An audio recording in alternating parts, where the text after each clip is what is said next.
Hi friends, welcome to அம்மாஸ் world channel. இன்றைக்கி நாம் கீரை கடையில் எப்படி செய்கிறதுன்னு பார்ப்போம் வாங்க. அதுக்கு ஒரு குக்கரில் 1/2 லிட்டர் தண்ணி எடுத்துகிட்டு அதில் 100 கிராம் பருப்பு நல்லா கழுவி போட்டுக்கோங்க. அதில் ஒரு 10 சின்ன வெங்காயம், 10 பல் பூண்டு நல்லா உரித்து போட்டுக்கோங்க. 10 மிளகாய், 5 தக்காளி, 1 ஸ்பூன் சீரகம் சேர்த்து மூடி வச்சு ஒரு 3 விசில் விட்டு எடுத்துக்கோங்க.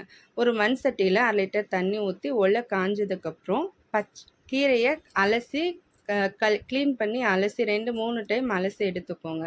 அலசி எடுத்து தண்ணியில் சேர்த்துட்டு ஒரு 1/2 ஸ்பூன் சர்க்கரை சேர்த்திக்கோங்க. சர்க்கரை எதுக்காகனா அந்த பச்சை நிறம் மாறாமல் இருக்கிறதுக்காக சேர்த்திக்கோங்க. அதோட ஏற்கனவே வேக வச்ச பருப்பு சேர்த்தி ஒரு 5 நிமிஷம் வெந்ததுக்கப்புறம் ஒரு சின்ன லெமன் சைஸ் புளியும் உப்பும் சேர்த்தி இந்த மாதிரி வடித்து எடுத்துக்கோங்க.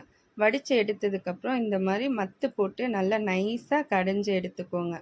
கடைஞ்சி எடுத்ததுக்கப்புறம் ஏற்கனவே வேக வச்சு வடித்து வச்சுருந்தோம் இல்லையா, அந்த தண்ணியை கொஞ்சம் எவ்வளோ வேணுமோ அவ்வளோ சேர்த்தி தாளிச்சுக்கணும்.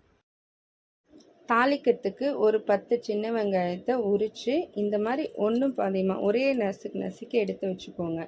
ஒரு கடாயில் எள்ளெண்ணெயை ஒரு 4 டேபிள் ஸ்பூன் சேர்த்தி வடகம் போட்டு தாளித்து பொரிஞ்சதுக்கப்புறம் நசுக்கி வச்சுருந்த இந்த வெங்காயத்தை சேர்த்து நல்லா பொன்னிறமாக வதக்கி எடுத்துக்கோங்க. வதக்கி ஒரு 2 கொத்து கருவேப்பிலை ஆட் பண்ணி தாளித்து ஏற்கனவே கடைஞ்சி வச்சுருந்த குழம்புல கொட்டினா கீரை குழம்பு தயார். இது சூடான சாதத்துடன் நெய் சேர்த்து சாப்பிட்டா இன்னும் டேஸ்டியாக இருக்கும். ஹெல்த்தியாக சாப்பிடுங்க, ஹாப்பியாக இருங்க. Thank you friends.